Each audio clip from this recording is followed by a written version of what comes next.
Okay, welcome to week 10. So after this, you are done. So there was a question about a free rider question on a previous quiz. The way that all of it is worded, including in the chapter, is very confusing. So I will add 5 points to everyone's scores, but that's just going to be reflected in your final letter grade. So if you're just looking at your numeric score, you're not going to see that go up, but it will be reflected in your final numeric grade. Also, everything that's been handed in to this point will be graded by this Friday.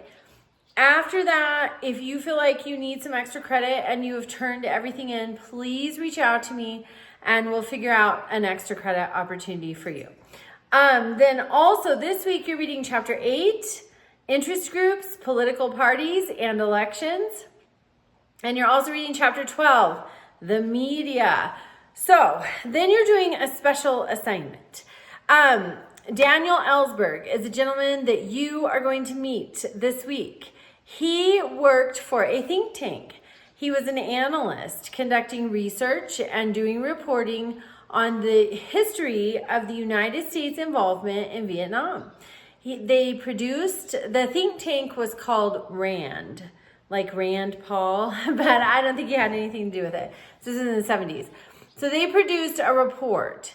And Daniel Ellsberg, it was 7,000 pages. Daniel Ellsberg was one of the only people to ever read the whole thing. And he started leaking it to the New York Times.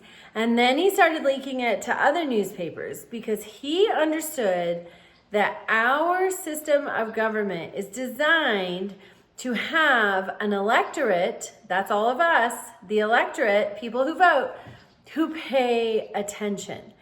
And because then, if we're paying attention, if we are armed with knowledge, we can keep those representatives and senators that are doing what we think they should, governors, presidents, whoever, and if they're not, we vote them out. And so that's why Daniel Ellsberg started leaking this information to newspapers so that the American electorate could find out what was happening in Vietnam.